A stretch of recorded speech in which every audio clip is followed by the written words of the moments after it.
안녕하세요. 저는 53세 건어물 도매업을 하고 있는 일남 일녀를 둔 엄마입니다. 아들은 지방 국립대 다니고 있고 딸은 인서울 나름 명문대 다니고 있습니다. 남편은 직장 근무지가 정기적으로 바뀌어서 오랫동안 주말 부부로 지내왔었는데 저마저 친정 부모님 일을 돕기 위해서 지방에 내려와 있습니다. 지방에 크게 건어물 도매와 여러 사업을 함께 하시던 친정 부모님이 나이가 많이 드셔서 제가 물려받기 원하셔서 본격적으로 사업을 승계받는 중에 있습니다. 그래서 평일엔 부모님이 계시는 지방에 내려와 친정 부모님과 함께 점포 3개를 직원과 함께 운영하는데 무척 바쁩니다. 제 밑에 남동생이 있긴 하지만 엘리트 코스 밟은 고위공직자라서 애초부터 부모님 사업체를 물려줄 생각이 없으셨기 때문에 오래전부터 내려와서 일 좀 배우라고 늘 성화하셨습니다. 제가 별로 사업과는 체질이 맞지 않아서 늘 거절해왔었는데 친정아버지가 갑자기 몸이 약해지시고 병원 출입이 잦아지다 보니 할 수 없이 친정 부모님의 일을 떠났다시피 하고 있습니다.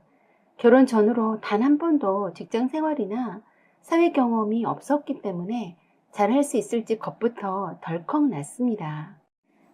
전국을 대상으로 하는 거래처로 우리 물건이 대량으로 보내어지고 있는데 이것을 모두 인터넷 거래로 하고 있는데 전 사실 부끄럽지만 컴맹이라고 할 만큼 컴퓨터 작업도 잘하지 못해서 엑셀 작업이나 인터넷으로 거래 등의 기본적인 것도 80대 고령이신 친정 아버지한테 배우고 있습니다. 오후가 되면 택배 물량 확인하고 거래 내역과 그날 일을 대충 정리하고 나면 집에 돌아오는 시각이 9시 또는 10시가 다 됩니다. 이렇게 몇 달째 온 가족이 서로 다른 지역에 떨어져 살면서 생활해 오고 있네요. 그러던 어느 날 신우한테서 전화가 왔습니다. 언니, 아버지가 혈변을 보시면서 기운이 없다고 전화 왔어. 얼른 아버지한테 가봐줘. 하고 다급한 목소리로 말했어요. 신우이는 제가 지방에 내려와 있는 줄은 모르고 바로 달려갈 수 있을 줄 알았던 거죠. 신우이는 직장에 다니고 있었기 때문에 항상 집에 있는 제가 당연히 모시고 갈 거라고 생각한 겁니다. 그래서 지방의 친정집에 내려와 있다고 말을 해줬는데 빨리 올라오라고 했어요. 급한 대로 반차 내고 시아버지 모시고 병원 다녀올 테니 그 뒤는 잘 부탁한다고 하면서 급한 김에 답도 듣지 않고 끊어버리더라고요. 그래서 다시 전화해서 친정 부모님 일을 도와드리러 왔기 때문에 당분간 올라갈 수 없다고 하고 시아버지 모시고 병원 잘 다녀오라고 했습니다. 그러고 나서 조금 있으니까 남편한테서 전화가 왔네요. 너 정말 그럴 거야? 아버지가 위독하다는데 며느리가 안 올라오고 못하자는데 하는 겁니다. 급박한 목소리로 아버지가 엄청 위독하다며 빨리 올라오라고 하길래 저도 깜짝 놀라서 다 제쳐두고 바로 그 길을 올라왔습니다. 그리고 입원했다던 병원으로 바로 직행했는데 알고 보니 거짓부렁이었습니다. 아무렇지도 않은 듯이 아주 평안하니 수행 맞고 계시더라고요. 치질 때문에 혈변을 보신 거였고 신우이가 혹시라도 자기 친정아버지를 병원에 모시고 다니게 될까 봐서 남편하고 작당해서 제가 올라오게 하려고 위독하다고 사기친 거더라고요. 늘 건강하시던 시아버지가 갑자기 화장실에서 큰일을 보시던 중에 선홍색 피를 쏟아지는 거를 보고 놀라신 거 말고는 지극히 건강하시다고 의사가 말씀하셨어요. 어찌됐건 시아버지가 위독한 줄 알고 왔었는데 다행히도 치질이라고 하니까 마음을 놓긴 했지만 생각할수록 남편과 신우이가 한 짓이 얄미웠습니다. 위독하다고 빨리 올라오라던 남편은 오지 않았었고 신우이는 제가 병원에 도착하자마자 기다렸다는 듯이 바로 가버렸습니다. 병실에 누워 계시는 시아버지는 왜 이렇게 늦게 왔냐며 타박하셨고요. 병원에 데리고 가줄 사람은 저밖에 없다시면서 당분간 치질 수술 끝날 때까지 병실을 지키라고 아예 단도직입적으로 말씀하셨습니다. 아마도 신우이가 그렇게 하라고 시킨 것 같아서요. 그래서 친정 부모님도 돌봐드려야 하고 아버님이 위독하시다는 말에 놀라서 하던 일도 잠시 멈추고 올라온 거라서 다시 내려가야 한다고 말씀을 드렸어요. 그랬더니 화를 엄청 내셨어요. 시아버지가 아프다는데 감히 자기 일 보러 가는 며느리가 세상 천지 어디 있냐며 6인실 병실에서 다른 환자들도 있는데 떠나갈 듯이 소리치셨습니다. 옆에 환자분들이 참 하고 눈치를 주는데 상관없이 일장 연설이 시작되었어요. 저희 시아버지는 교장으로 퇴직하셨는데 교육자로서 자부심이 대단한 분이십니다. 하시는 말씀마다 하나도 틀리지 않고 구구절절 전부 다 옳은 말씀만 하시는데 그 일장 연설이 다 끝나야 입을 떼거나 그 자리에서 움직일 수가 있습니다. 그 성격을 익히 알기 때문에 다른 환자분들께는 죄송하다고 머리 숙이고는 아무 말 못하고 두 손 모아 공손한 자세로 서서 그 길고도 긴 일장 연설이 끝날 때까지 기다려야 했습니다. 아니, 내가 뭔 죄라고? 이 나이 먹도록 시아버지 잔소리를 들어야 했는지 원? 그렇게 억울한 생각이 들수록 신우이와 남편이 정말 얄밉더라고요. 그래서 시아버지 말씀이 끝나자마자 남편에게 전화했어요. 열불나게 한참 만에 봤더니 전화 너머로 시끌벅적 왁자지껄 하는 것 보니 딱 봐도 회식 아니면 술집인 것 같았어요.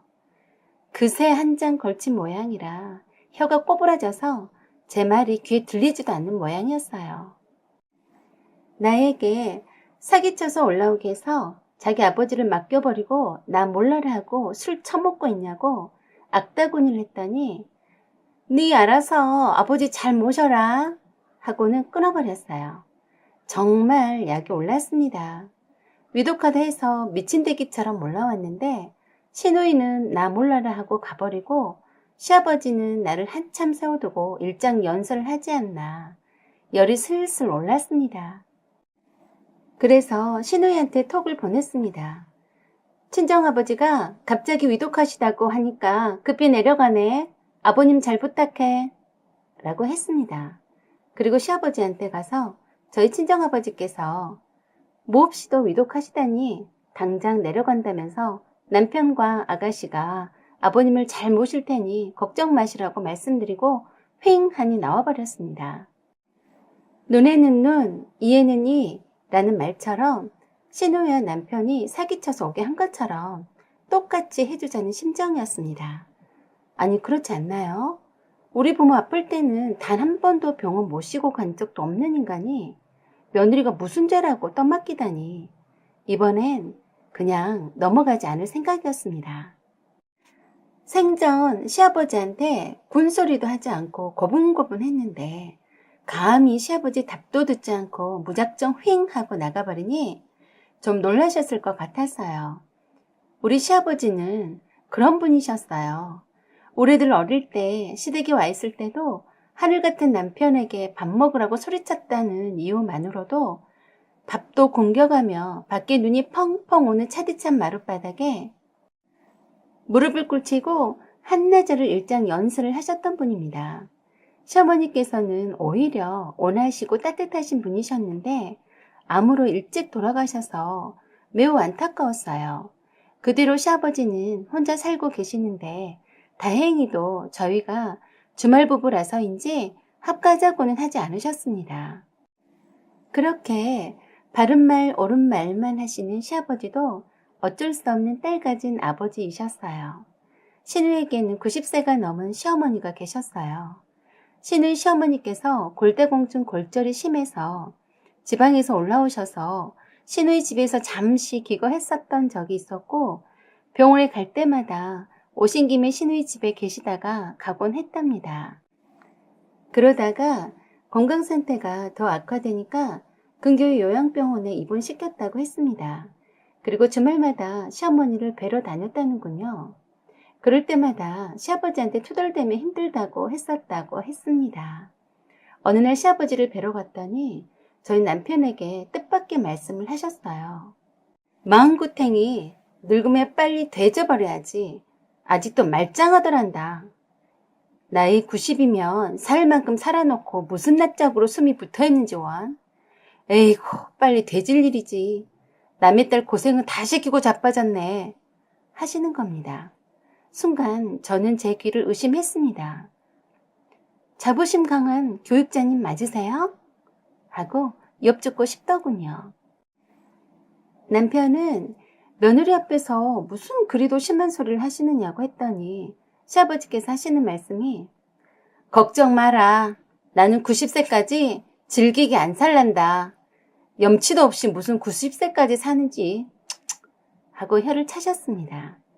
그러자 남편이 아버지도 90세 금방 돼서요 했습니다.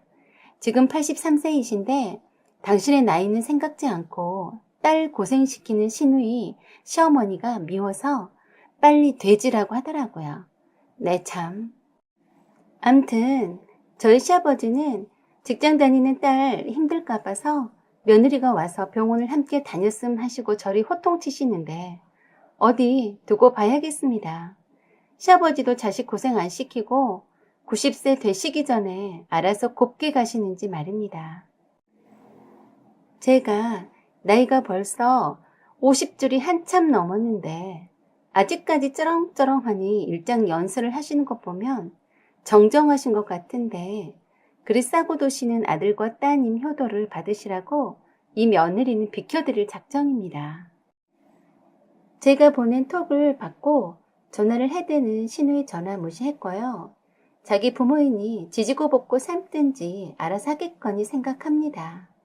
아무리 며느리 노릇을 제대로 한다 한들 고마워할 인간들이 아님을 알기에 감히 저에게 사기쳐서 자기 부모 효도 강요하는 이기적인 것들하곤 손절할까 합니다. 저는 친정 부모님 사업체를 물려받고 운영하는 것만 해도 힘이 듭니다. 밤 10시가 다 되어서야 집에 들어와서 녹초가 되어서 쓰러져 자곤 하는데 남편 새끼는 회식하고 술 마실 여유도 있으면서 자기 부모 효도를 강요하다니 절대 원하는 대로 되진 않을 겁니다. 그리고 얄미운 시누이도 그렇습니다. 감히 올기를 시집 종인 줄로 아는 것 같아요. 두 사람이 작당해서 사기쳐서 올라오게 했으면 가타부타 무슨 할 말이 있어야 하는데 그래 왔으니 네 시아버지 잘 봉양해라 라고 하는 식인데 어디 두고 보겠습니다. 너네 아버지 자식 고생한 건 아까워서 90세 되기 전에 알아서 잘 가신다고 하니까 얼마 안 남은 시간 동안 잘 봉양해봐라. 며느리인 난 굿이나 보고 떡이나 볼 테니까 잘 해봐라. 못된 것들. 그 다음날 남편과 시누이한테서 전화가 불이 나게 울렸습니다. 톡도 불이 났더라고요. 저희 부모님께도 전화에 불이 났는데 모른 척 받지 말라고 했어요. 저도 친정아버지가 위독하다고 했으니 만사 다 제껴두고 달려오나 두고 볼 참이었어요. 아니나 다를까 남편 톡에다 너 뻥친 거지? 왜 갑자기 장인어른이 위독하다는 거야? 얼른 올라와서 아버지 병원에 안 와? 내가 가만 안 둔다. 빨리 와. 시누이도 톡을 보냈더군요. 옳게 너무한 거 아니야? 아버지를 병실에 놔두고 그냥 가면 어떡해? 그래서 톡으로 답을 해줬네요. 우리 친정아버지가 위독하시다는데 넌 왜 안 내려와? 치질이면서 위독한 거라고 설레발치고 올라오라더니 너는 왜 안 내려오냐고. 네가 내려와서 우리 친정아버지 병실 지켜야 하는 건 아니니? 너 뻥친 거 다 알아. 갑자기 위독할 리가 없지. 옳게 이런 식으로 사기칠 거야. 그래서 제가 그랬습니다. 그래? 너네는 사기 쳐도 되고 나는 안 되니? 둘이 한번 잘 해봐라. 90세 되기 전까지 사신다니까 너무 억울해하지 말고 그래도 너네들 있게 해주신 분이니 봉양 잘해라.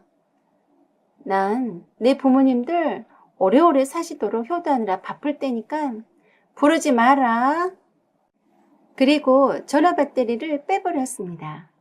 주말 부부고 뭐고 다 필요 없이 짐을 다 옮겨버려야겠어요. 그리고 어디 두고 보겠습니다. 뻥이던 사기이던 간에 우리 친정아버지가 위독 하나는데도 만사 제껴두고 달려오지 않는 남편이 얼마나 자기 아버지를 잘 봉양하나 잘 지켜보겠습니다. 사연은 여기까지입니다. 여러분의 생각과 의견을 부탁드립니다. 구독과 좋아요 그리고 알림 설정 부탁드려요. 사연 제보도 기다립니다. 여기까지 시청해주셔서 감사드립니다. 좋은 날 되세요. 안녕하세요. 시어머니 생신상 엎어버린 강큰 며느리입니다. 지금도 그때 일은 후회하고 있지 않습니다. 속으로 끙끙 앓다가 화병 나서 억울하게 내 몸만 상하느니 제대로는 아닐지라도 어찌됐든 시모 생일 밥상 엎었으니 나름 속이 다 후련했습니다. 시모 생일상 엎어버렸으니 못된 시어머니 생일날만 되면 며느리한테 생일상 벼락 맞은 거 두고두고 기억되게 생기겠네요. 그러게 적당히 하셨어야죠.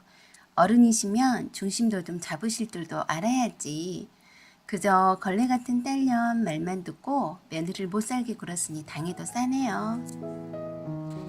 제가 설마니 시모 밥상을 엎을 줄은 아무도 예상도 못한 듯 시모 생일 밥상을 입으로 드신 게 아니라 온몸으로 받으셨으니 놀래기는 놀랐나 봅니다. 친정집에 도착하고서도 한참 뒤에나 걸레 같은 시누이가 잔뜩 화가 나서 전화 걸어 왔네요. 야, 이 미친 XX야. 당장 기어들어와. 너 내가 죽여버린다. 이 XX야.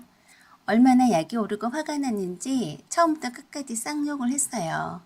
제가 그랬네요. 아가씨가 나한테 그랬잖아요. 오빠랑 이혼시켜준다고. 그래, 이 쌍 X야. 너 빨리 와서 엄마한테 잘못했다고 빌지 않으면 너 내가 죽여버릴 거야. 어디 함부로 상을 엎어? 너 진짜로 오빠를 이혼시킬 거야. 각오해. 당장 이리 와서 빌지 못해? 아구탱이를 날려버릴 테니까 두고 봐. XX야. 제가 그랬죠. 아가씨, 왜 그래요?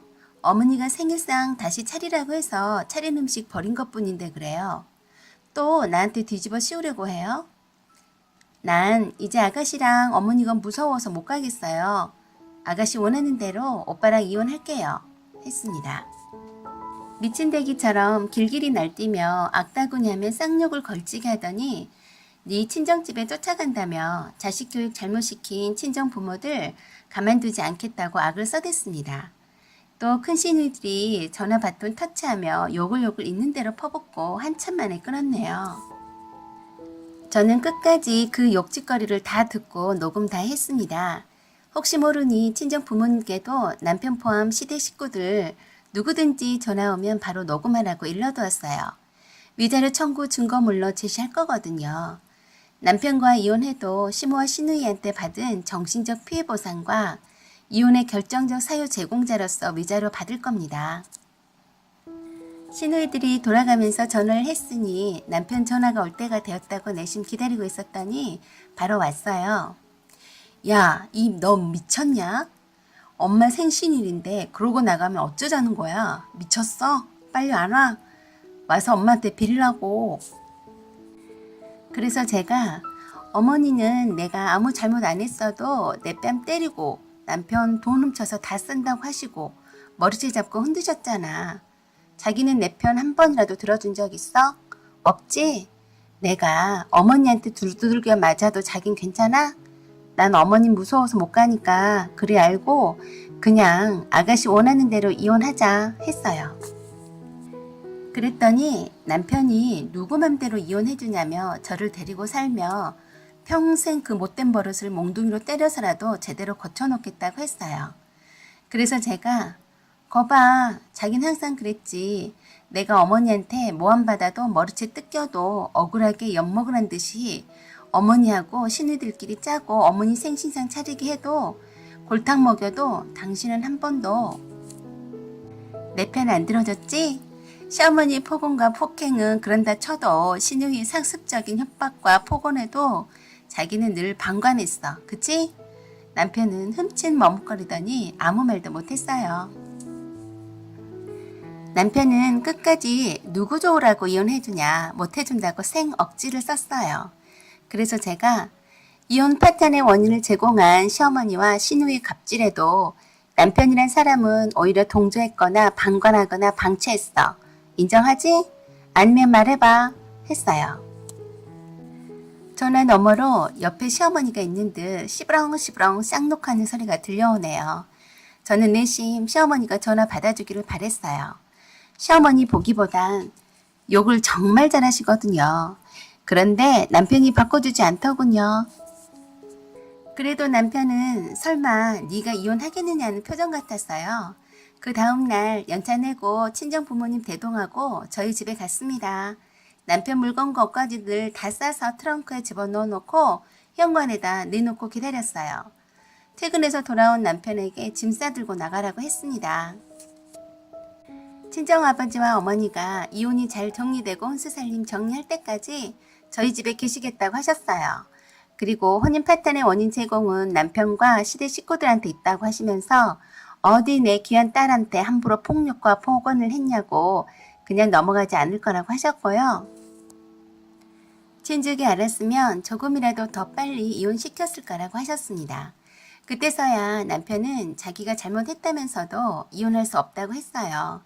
그건 네 생각일 뿐이고 너는 이혼 파탄의 유책 배우자이니 이제 와서 이혼하네 안 하네 할 자격이 없다고 호통치셨습니다. 그리고 합의 이혼하자고 했어요.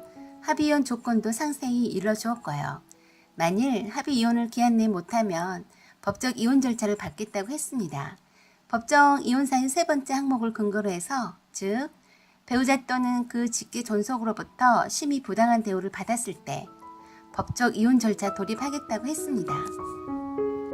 저희 친정아버지가 제 폰에 녹음된 신혼년들과 남편 새끼 욕짓거리에 완전 열받으셔서 아시는 분 변호사 소개받아서 상담받고 오셨어요. 충분히 이혼 재산 분할 외에도 남편과 시모와 걸레 신혼년에게 위자료 청구를 할 수 있다고 했습니다. 그렇게 해서 남편 새끼는 지 짐 싸들고 시모와 걸레 신혼년이 있는 집으로 갔습니다.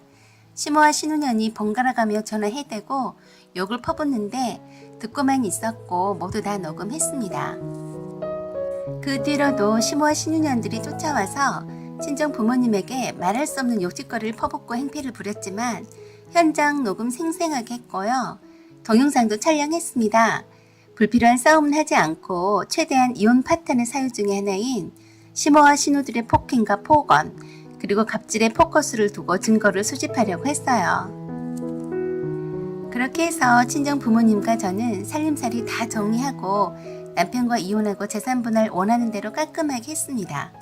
재산분할이라 해봤자 적금 공동으로 했던 거 나누고 살던 집 전세금 나누는 것이었는데요.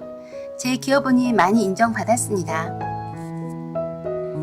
그리고 더불어서 남편과 시모와 걸레 신혼년에게 각각 혼인 파탄의 원인 행위에 가담한 책임이 있는 자들로서 이혼으로 인한 정신적 고통을 배상하기 위한 목적으로 위자료를 지급해달라고 청구했어요. 소장을 받아든 남편과 시모 그리고 걸레 신혼년의 모습이 어떨지 궁금하네요. 어쨌든 위자료도 남편과 시모 그리고 신혼년에게 꼭 받아낼 겁니다. 그래야 저는 깨끗하고 산뜻하게 새 출발할 수 있을 것 같네요. 여러분들 응원해주세요. 사연은 여기까지입니다. 여기까지 시청해주셔서 감사합니다. 구독 꼭 눌러주세요. 부족한 점, 많은 점 죄송하고 노력 중에 있습니다. 사연 제보는 소중히 받아 읽어드리겠습니다. 감사합니다. 안녕하세요. 저는 4살, 6살 아들만 둘인 직장 다니는 평범한 엄마입니다. 2년 전에 22평에서 살다가 37평으로 넓혀서 새 아파트로 입주를 하게 되었습니다. 집 구조가 요새 나온 아파트와는 다르게 엘리베이터에서 현관이 굴속 같지 않고 환하고 밝고 무엇보다도 집 구조가 너무 마음에 들고 아기자기한 것을 좋아하는 제 취향에 맞으면서 서비스 면적도 많아서 실제로는 40평대로 보이는 곳이었습니다. 입주를 고대했었기에 다른 집보다도 먼저 빠르게 이사했었는데 바로 앞집은 추가적으로 인테리어 공사를 하는지 공사 중이었습니다. 며칠이 지나자 하나둘씩 저희 라인 쪽 아파트 입주자들이 이사를 오기 시작했어요. 앞집도 인테리어 공사를 대충 마쳤는지 현관 앞에 있던 공사 도구들이 깨끗이 치워져 있더군요. 저는 퇴근 후 어린이집에 들려서 두 아들을 챙겨서 데리고 오면 저녁 8시가 얼추 다 됩니다. 남편은 보통 9시가 다 되어서 퇴근해서 왔고요. 이웃이 어떤 분일까 하고 궁금했는데 울레들 소리가 나니까 앞집 아주머니와 아저씨가 나오시더라고요. 아주 반갑게 서로 인사를 했습니다. 이사를 오기 전 인테리어 공사 사전 점검하러 왔다고 하시더군요.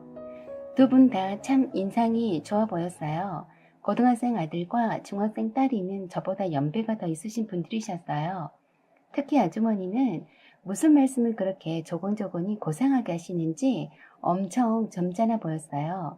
저희는 아들이 둘이나 되고 아직 어려서 혹 민폐 끼치는 일이 있을까봐 미리 잘 부탁한다고 말씀드렸습니다. 아주머니가 얼마나 좋으신 분이셨는지 제가 따로 부탁도 하지 않았는데도 따로 다른 일을 하지 않고 집에만 있기 때문에 특별히 할 일 없으니 직장 때문에 바빠서 애들 보기 힘들 때는 한 번씩 애들 맡겨도 괜찮다고 말씀도 해주셔서 참 감사했어요. 요새 아무리 이웃이라도 모두 다 이기적인 경우가 많은데 참 심성 고우신 분이구나 생각했습니다. 남편은 퇴근도 늦고 야근도 밥 먹듯이 해서 이웃이라도 얼굴 뵙기가 힘들겠다고 말씀드렸었죠. 그러고 며칠 있다가 이사 왔습니다. 퇴근해서 애들 데리고 집에 오자마자 앞집 아저씨가 이사 떡을 들고 오셨어요. 은행의 지점장으로 근무하고 계셨고 저에게 어디 근무하냐고 묻길래 제가 근무하고 있는 곳을 말해줬더니 저희 부서의 본부장님을 거래처라 잘 알고 있다고 하시더라고요.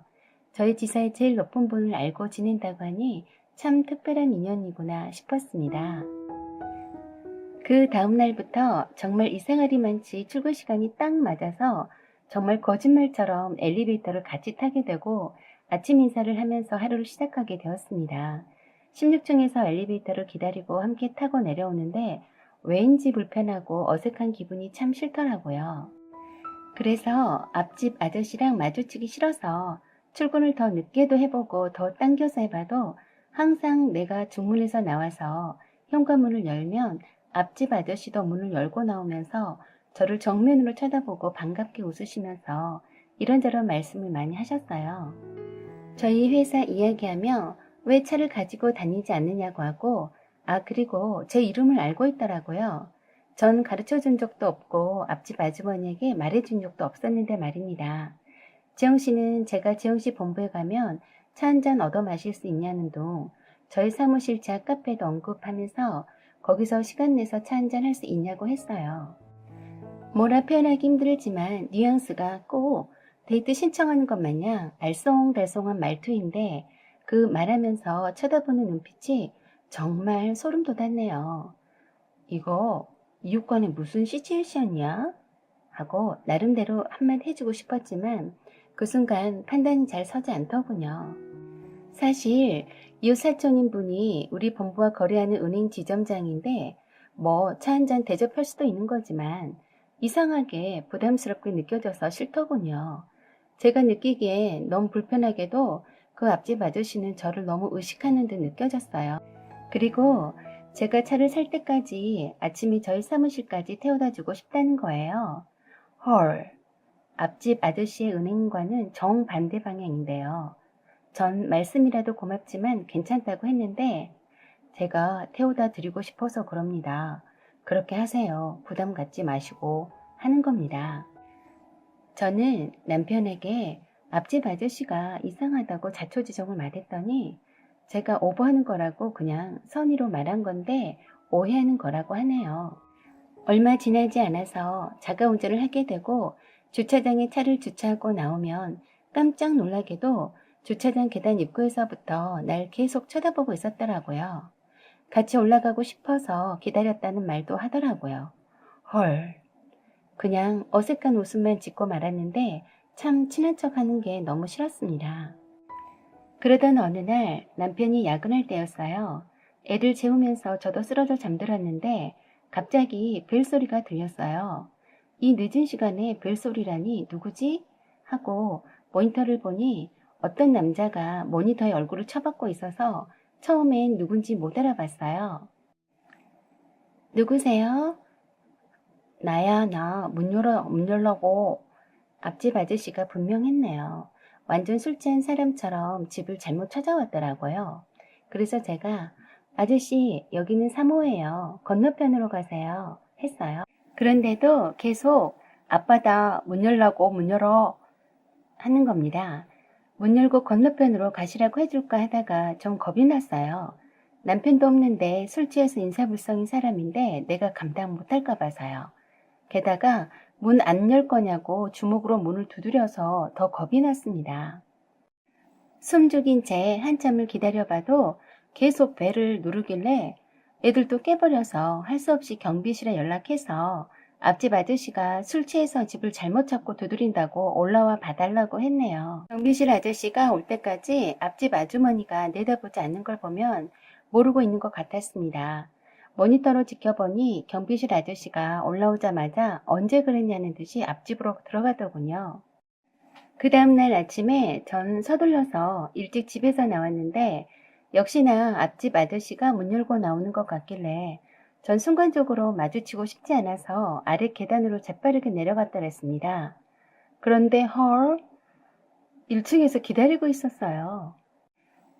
왜 힘들게 계단으로 내려오냐고 하면서 혹시 자기를 피하려고 하는 거냐고 대뜸 말하는 거였어요. 진심? 헐. 전 갑작스러워서 아니 그런 거 아니라 운동삼아 걸어 내려온 거라고 말도 안 되게 변명을 했네요. 그리고 더 이상 말 섞기 싫어서 멍해하고 그냥 주차장으로 내려왔습니다. 그렇게 출근이 바쁜 것처럼 황망히 주차장에 내려가는 나를 뒤에서 지켜보는 것 같아서 순간 소름이 돋았어요. 어젯밤 일은 말할 새도 없었죠. 출근하고서도 찝찝한 기분이 들어서 앞집 아주머니를 한번 만나봐야겠다고 생각했습니다. 그래도 다행인 게 매일 아침 앞집 아저씨만 마주친 게 아니라 중학생 딸과 함께 마주친 일도 많아서 그나마 다행이었어요. 오히려 앞집 아저씨를 마주치기 싫어서 좀 더 일찍 나오거나 좀 더 늦게 나오면 여지없이 앞집 아저씨만 마주치기 때문에 늘 같은 시간대에 나오게 되었네요. 중학생 딸과 마주칠 때는 저에게 말을 건네지 않는데 둘만 마주칠 때는 묘한 시선으로 바라보면서 말을 건네더라고요. 이런 불편한 감정을 참고 아침마다 마주쳐야 한다니 스트레스가 쌓이기 시작했습니다. 그러던 어느 날 회사에서 갑자기 본부장님이 부르시더라고요.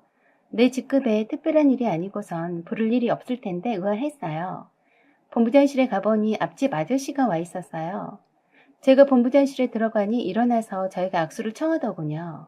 저는 순간 깜짝 놀랐는데 그래도 회사인지라 반갑게 인사하고 밝게 얘기를 나누었습니다. 그런데 본부장님 하시는 말씀이 정지현 씨가 누군지 궁금했네요. 하도 정지현 씨를 말하길래 내 직원이면서도 잘 몰라서 미안했습니다. 지금 마케팅 부서가 매우 바빠서 힘들 텐데 이쪽 기획실 이 팀으로 오는 거 어떻게 생각하세요? 하는 거였습니다. 갑작스러운 제안에 깜짝 놀라고 나도 모르게 앞에 앉아있는 앞집 아저씨를 쳐다봤어요. 상당히 밝게 웃고 있는 모양새가 꼭 저를 일부러 본부장님께 일부러 추천한 것 같은 것처럼 보였어요. 사실 마케팅 부서는 잘하면 승진하기 좋은 곳이긴 하지만 어차피 승진은 정해진 남자 직원들의 몫이려니 하고 포기하고 실적 압박 스트레스 없는 곳으로 옮기고 싶은 게 사실이었어요. 하지만 지금 하고 있는 일을 마저 끝마쳐야 해서 하고 말하려는 중인데 앞집 아저씨가 본부장님한테 지금 바로 인사발령 낼 건 아니죠? 하반기 정기 인사 이동 때 하면 되니까 시간은 충분하네요. 하는 겁니다. 그러면서 애들 키우면서 힘든 부서에 일하는 건 어렵다고 하면서 한껏 저를 챙겨주면서 은근히 자기는 이런 사람이다 라고 말해주는 것 같았어요.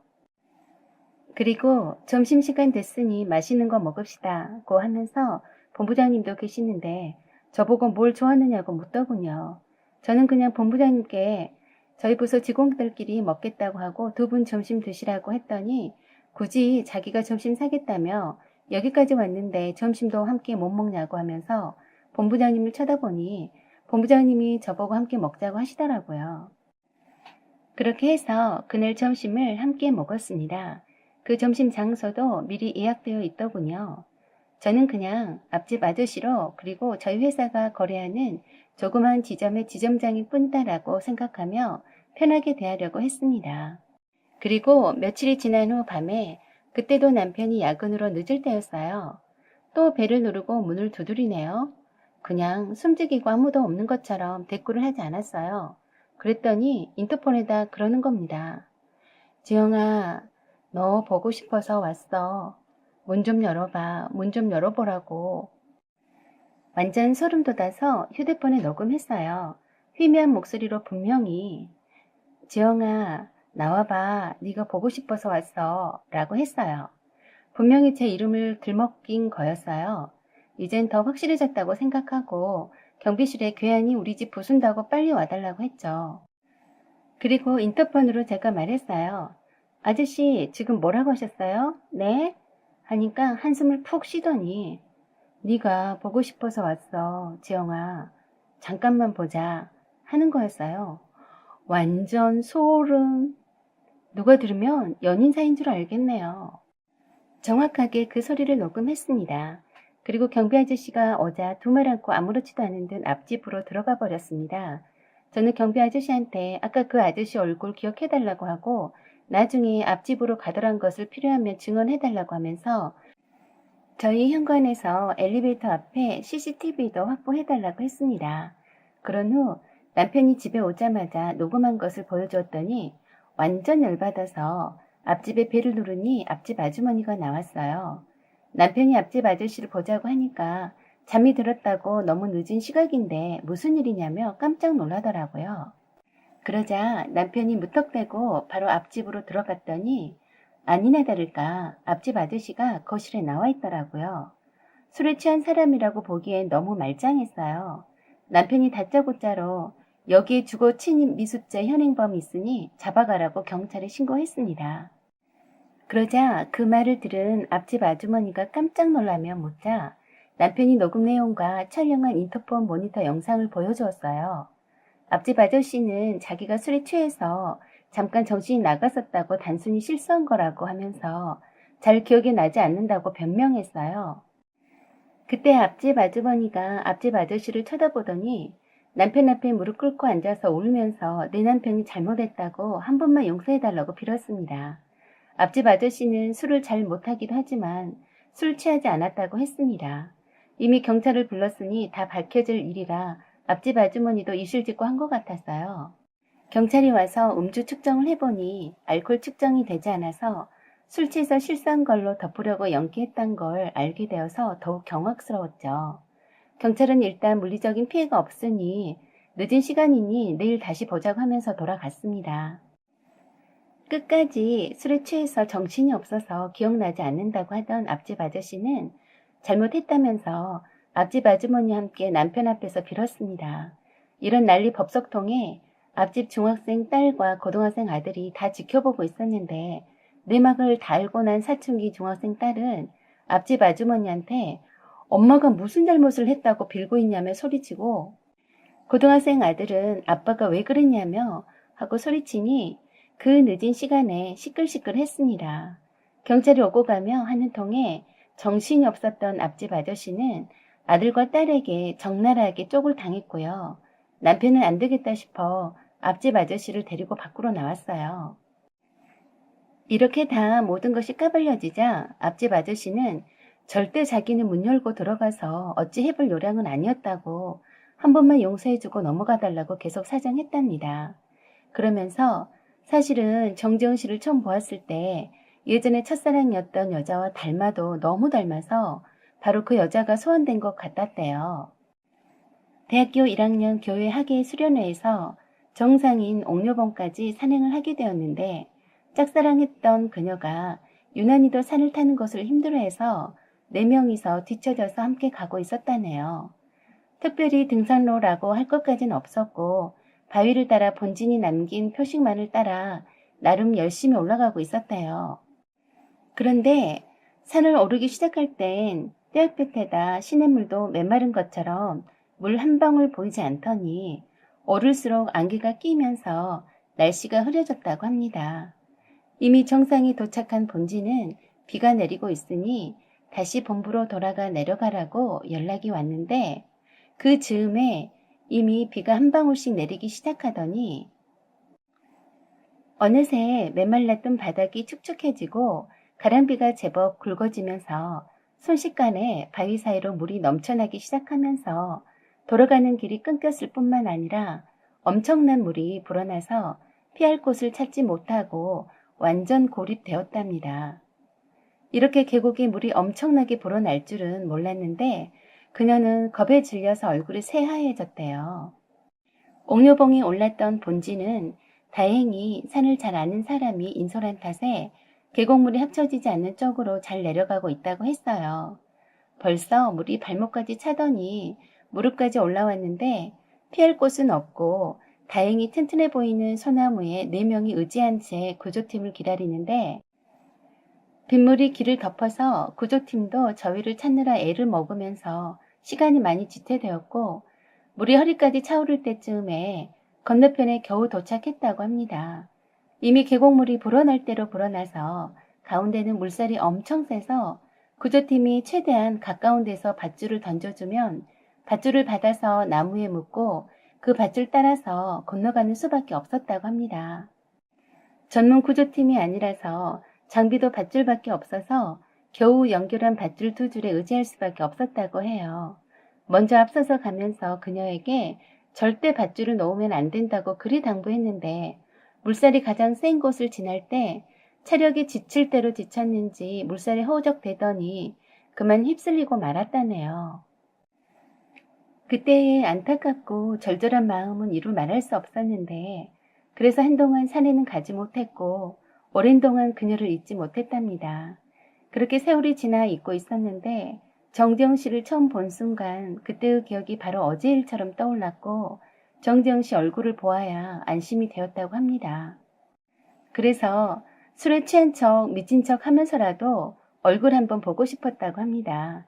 그냥 정재영 씨 얼굴 보고 있으면 그녀가 살아 돌아왔다는 안도감이 들어 마음이 평안했다네요. 단지 그뿐이었으며 맹세컨대 다른 어떤 불순한 의도로 한 것은 아니었다고 하면서 용서를 거듭 빌더랍니다. 그리고 자기 때문에 힘들었을 정지영 씨에게도 미안하고 용서를 빌며 지금 당장 오피스텔로 옮기겠다고 했답니다. 그러자 남편이 그러다가 또 그 여자가 생각나면 울마누라 또 찾아오겠네요 하니까 절대 찾지 않겠다며 선처를 구하더랍니다. 남편과 앞집 아저씨가 밖에서 얘기를 나누는 사이에 앞집 아주머니가 저한테 계속 사정하며 용서해달라고 무릎 꿇고 빌었습니다. 앞집 아주머니 말씀이 살아오면서 단 한 번도 다른 사람들에게 해가 되는 행동을 한 적 못 봤는데 이번 한 번만 그냥 용서해주고 넘어가달라고 합니다. 워낙에 아주머니가 좋으신 분이라서 거짓말 하시는 것 같진 않았고 남편 때문에 애원하시는 모습이 참 안쓰럽기도 했습니다. 그리고 이사 온 지도 얼마 안 됐지만 다시 이사 가겠다고도 했어요. 그 다음 날 아침에 집을 나설 때는 앞집 아저씨와 마주칠 일이 없었습니다. 아침마다 스트레스에서 해방되니 살 것 같아서요. 남편은 그날 저녁 이후에 앞집 아저씨가 구차하게 옛날에 죽은 첫사랑 운운하면서 빠져나갈 궁리하는 게 얄밉다고 했어요. 주거 침입 미수죄에 심한 시간에 가중 처벌되니 10년 이하 징역을 살아봐야 다시는 그런 짓을 하지 않을 거라고 했습니다. 그래, 내 남편 잘한다고 하면서도 앞집 아주머니를 생각하면 좀 그렇네요. 징역을 살게 되면 직장도 잘리고 애들도 아직 다 크지 않았는데 말입니다. 사연은 여기까지입니다.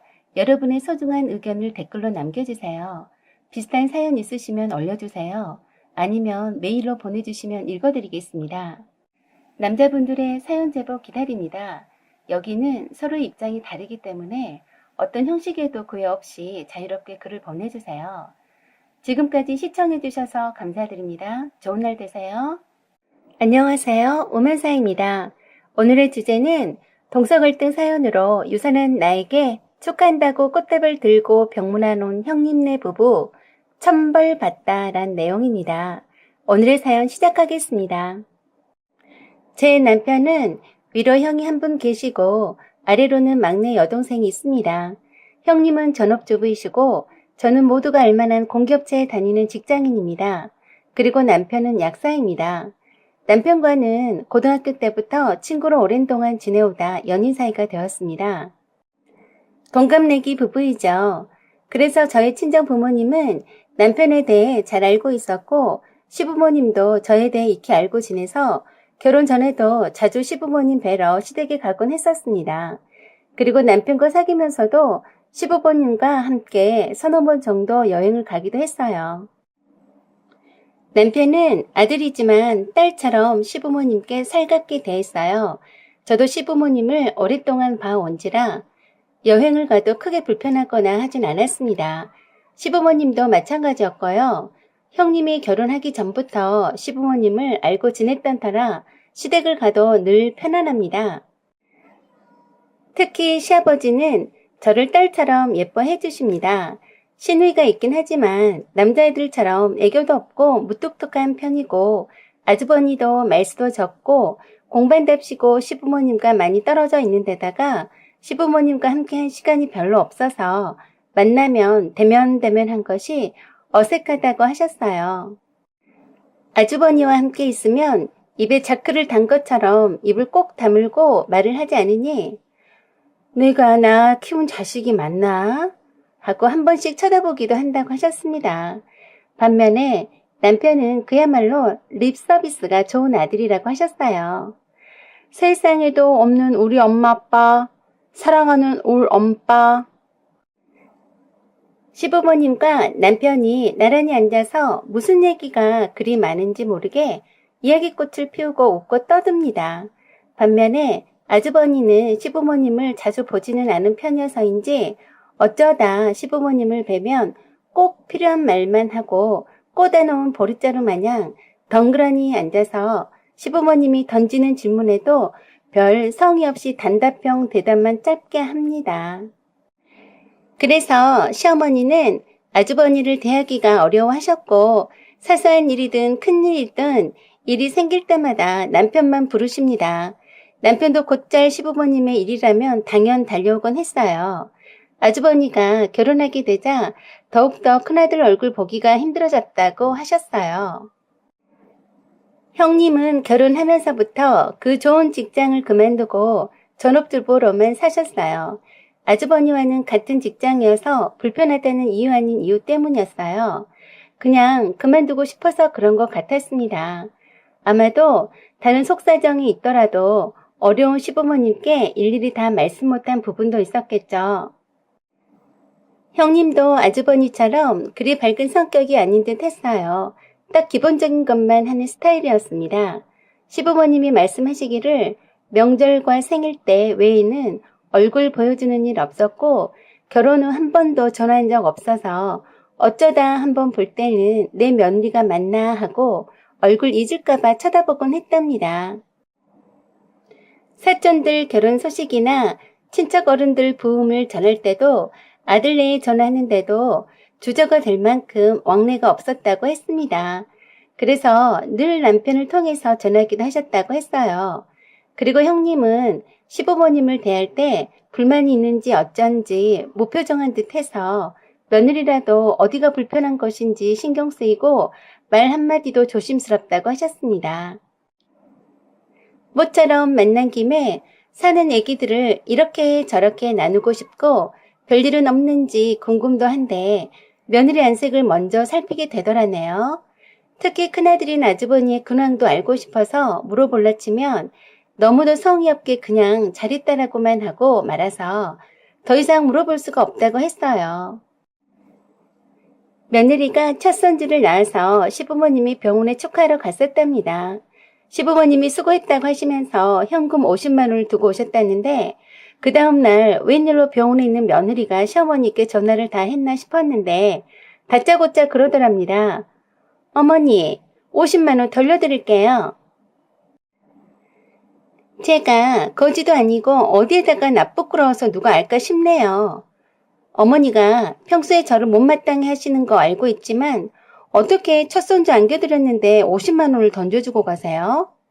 남들은 며느리가 안 이뻐도 손주가 이쁘다고 몇백만 원씩, 아니 1,000만 원 단위로 주고 가신다는데 너무하세요. 갑자기 따지듯이 물어 뜯을 듯 하는 소리에 깜짝 놀라셨대요. 그리고 따발총처럼 쏘는 듯이 말하는 모양새를 보니 또 한 번 놀라셨다고 했습니다.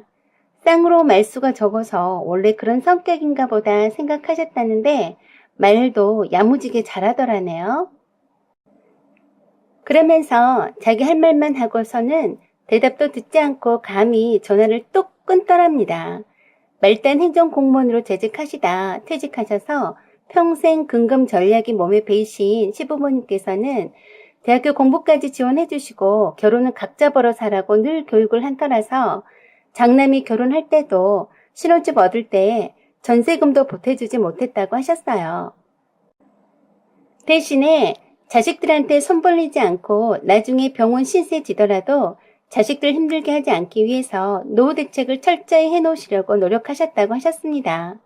그리고 다 큰 자식 대학교까지 지원했으면 되는 것이지 신혼집 장만까지는 아닌 것 같다고 하셨습니다.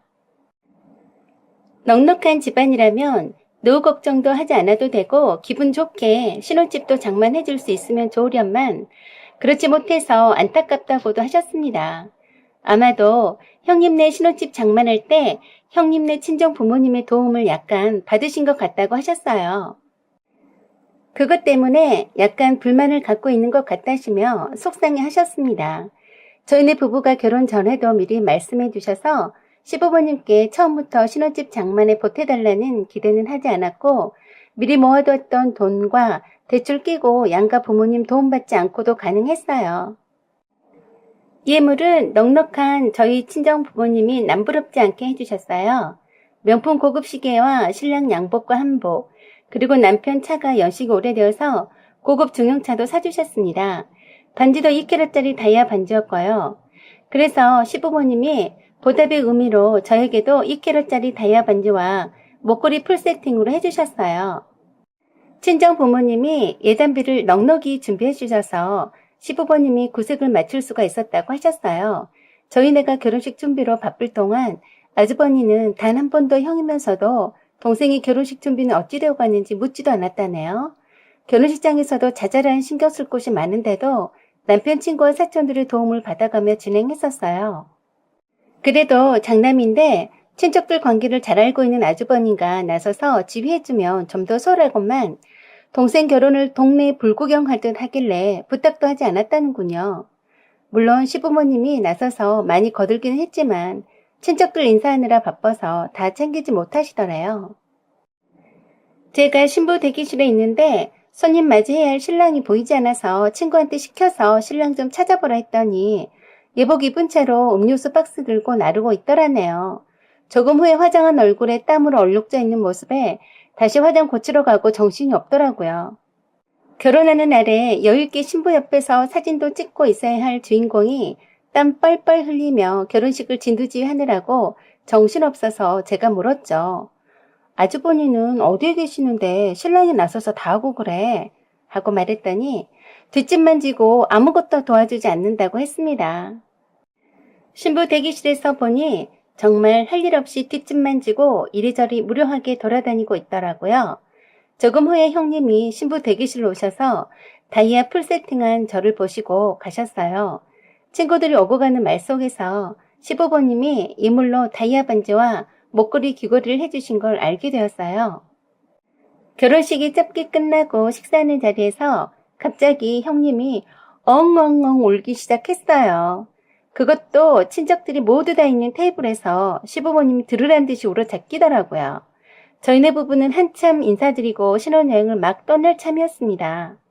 왜 그런가 하고 모두들 이목이 집중되었어요.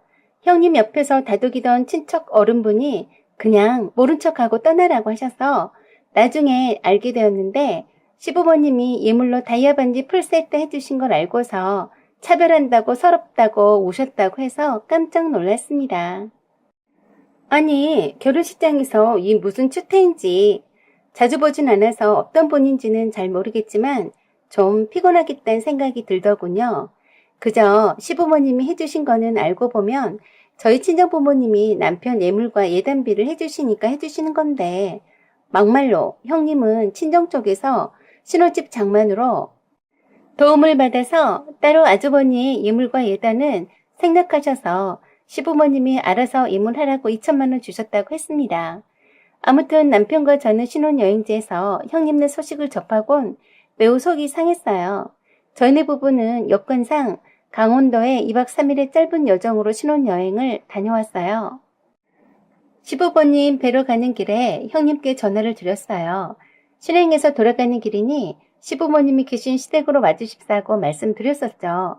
그랬더니 시큰둥하게 전화 끊더니 한참 뒤에 남편 핸드폰으로 아주버니가 전화를 하더니 어디서 감히 윗사람 보고 시건방지게 오라가라 하냐고 하면서 볼 일이 있으면 직접 찾아오라고 했다고 하더랍니다. 남편은 아주버니와 부딪히기 싫어서 알았다고 하고 바빠서 찾아갈 것까진 없다고 하고 끊었답니다. 완전 신경질적이네. 어이가 없네. 하고는 더 이상 꺼내지 않더라고요. 시부모님이 왜 아주버니네를 불편해하는지 알겠더라고요. 그 뒤로도 부딪힐 일은 없었어요. 워낙 두 분이 예민한 성격인 것 같아서 되도록이면 부딪힐 일을 만들지 않았거든요. 시부모님 생신 때도 형님이나 아주버니가 먼저 나서서 부르지 않는 이상은 연락하지 않았고 따로 만나서 챙겨드렸고요. 명절 때가 돼도 저희네 부부가 시댁에 제일 먼저 가서 편안하게 내 집처럼 지내고 있으면서 시어머니 도와서 음식 장만하고 있으면 오시더라고요. 그리고 저도 형님이 불편해서 따로 나와서 개인적인 얘기를 하지도 않았고 시부모님과 남편과 아가씨와 즐겁게 대화를 나눈 것만으로도 시간 가는 줄 몰랐거든요. 제가 친정부모를 잘 만난 탓에 경제적으로 어려움 없이 자라서인지 멋내기 좋아하고 화려하게 꾸미는 걸 좋아합니다. 평상시에도 주말에 시간 되면 아가씨와 시어머니 모시고 네일아트 샵에 가서 손톱 발톱 손질까지 함께하면서 하루를 보내기도 했어요. 형님은 따로 만나서 친해져 볼까도 했지만 또 오라가라 한다고 할까 봐서 겁나더라고요. 괜시리 잘못했다가 책 잡힐까봐 걱정도 됐었고요. 그러다가 제가 임신을 하게 되었어요. 시부모님께서는 기뻐하시고는 잘 낳으면 키워주시겠다고 하셨어요. 그런데 임신 6개월쯤에 아래로 심하게 뭉침이 잦아져서 병원에 입원하게 되었는데 결국은 자궁무력증으로 유산을 하게 되었어요. 첫 임신이라 철없이 다니다가 부주했다는 자책감이 들어 좀 힘들더군요. 기뻐하시던 시부모님도 실망이 크셨지만 기운 내라며 위로해 주시고 가셨어요. 그런데 시누이가 아주버니한테 연락한 모양이었어요. 입원해 있는 병실에 남편과 함께 있는데 형님네 부부가 꽃다발을 하나를 안고서 병문안 왔습니다. 우울해 있는 병실 분위기와는 다르게 아주 밝은 모습으로 와서 꽃을 건네려고 하시더군요. 형님이 저더러 동서 축하해. 아기 낳느라 고생했네 하는 겁니다. 순간 저는 제 귀를 의심했네요. 아무것도 모르는 것처럼 아이기는 딸이야 아들이야 하더라고요. 그 말을 듣자 저는 눈물이 왈칵 쏟아졌어요. 6개월이면 많이 컸을 텐데 단순히 거의 다 키운 아기가 죽었으니 마음이 찢어졌네요. 남편이 꽃다발 들고 있는 형님네 부부를 끌고 바깥으로 나갔습니다. 제가 제 딸이 낳은 줄 알고 축하해주러 온 거라고 생각했었습니다. 그런데 나중에 시누이가 말하기를 이상하네. 내가 분명히 큰오빠한테 올케가 유산했다고 한번 내다보라고 했는데 그래서 온 거 아니었어? 하고 갸우뚱했습니다. 저는 그랬네요. 설마니 알면서도 모르는 척 축하한다고 꽃다발까지 사왔을까? 하고 그럴 리 없다고 했습니다. 정말 그랬다면 그건 인간이 아니니까요. 그런데도 시누이는 거 참 이상하네. 이해가 안 가네 하더라고요. 그래서 제가 그랬습니다. 아가씨 말을 잘못 흘려듣고 그랬겠지.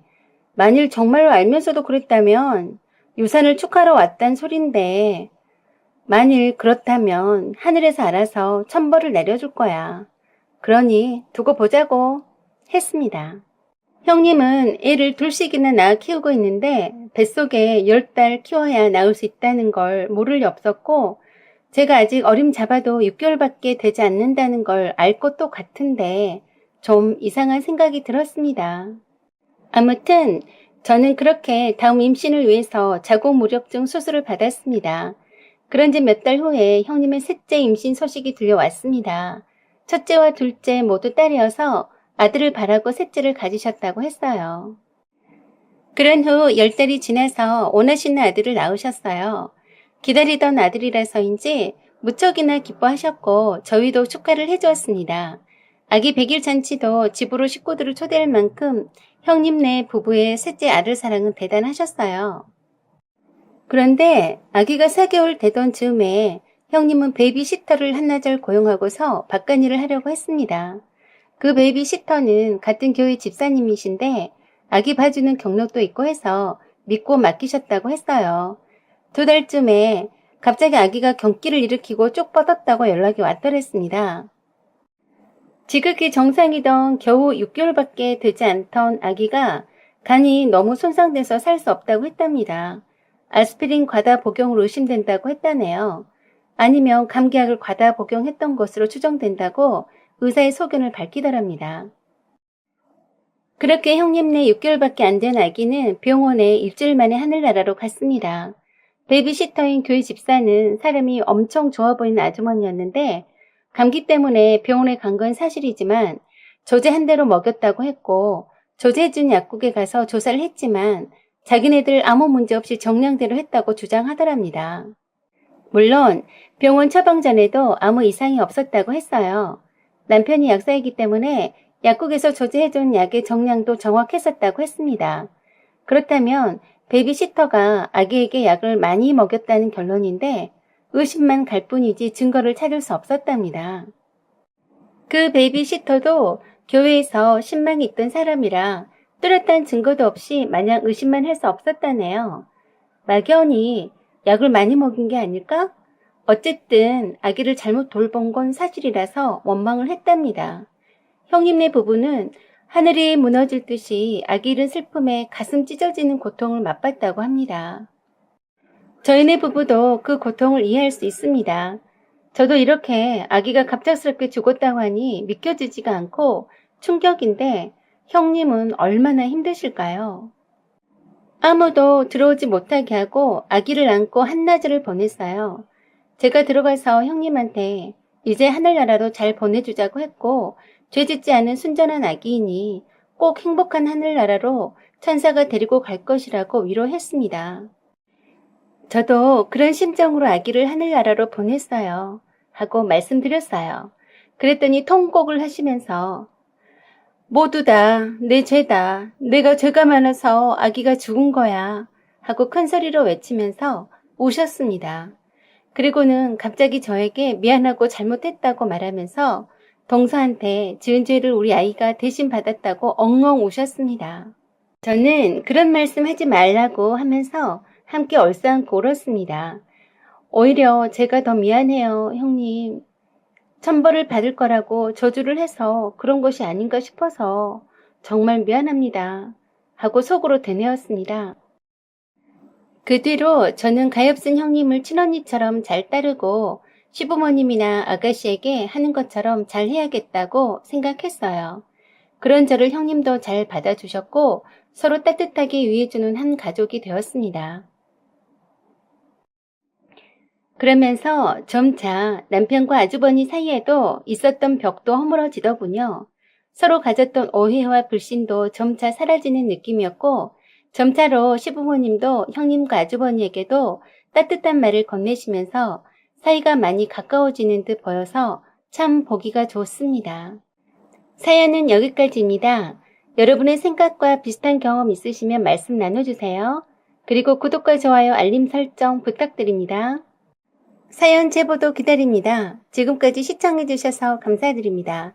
좋은 날 되세요. 안녕하세요. 저는 중학생 3학년 딸과 중학생 1학년 아들 둔 워킹맘입니다. 남편 형제는 위로 시숙님이 계시고 그 위로 남편 큰누나인 형님이 한 분 계십니다. 다름이 아니라 시숙님이 6개월 전에 시아버지 생신일날 소화가 전혀 안 된다고 하시면서 한 입도 식사를 못 하셨는데 그때부터 몸이 매우 안 좋아지셔서 병원에 가서 진찰 받아보니 담관암이라고 했는데 이미 주변에 전이가 빠르게 진행되어서 간암까지 진단받으셨어요. 좀 이해가 안 되는 게 3개월 전에 몸이 이상하다 싶어서 종합검진을 받았을 때는 전혀 이상을 소견을 받지 못했다고 했습니다. 뭐 몇 달 전에 이상이 없다가도 젊은 사람이 한번 암에 걸리기 시작하면 그 진도가 매우 빠르다고 하더랍니다. 종합검진이라 해도 말뿐이지 모두 비용을 들여야 하니 선택사항으로 몇 가지 검사받은 걸로 종합검진 받았네 라고 할 수도 있어서 그럴 수도 있겠네 라고 했습니다. 그러나 담간암에서 전이가 되어 간암까지 그것도 말기까지 가도록 모를 수가 있나 하고 의아했습니다. 아직 한창 젊은 나이이고 아직 두 아들도 고등학생과 중학생이라 한창 돈도 많이 들어갈 때인데 외벌이인 시숙님이 이렇게 갑작스럽게 중병에 걸리셨으니 우리 형님은 참 힘드시겠다는 생각 먼저 들더군요. 그때부터 시숙님은 병원 진료받으랴 항암에 좋다는 갖은 약초와 민간 처방들을 여기저기에서 추천받아서 드시고 기존에 좋아하셨던 과자들이나 햄버거, 치킨 등을 전혀 못하시고 음식도 싱겁게 드시는 것 때문에 조금 힘들다고 하시더라고요. 저희네 부부도 너무 안타까운 마음에 암에 좋다는 자연산 미나리를 찾아서 수소문해서 캐러 다녔고 주말마다 찾아가서 상태는 어떤지 살펴보고 했었더랬습니다.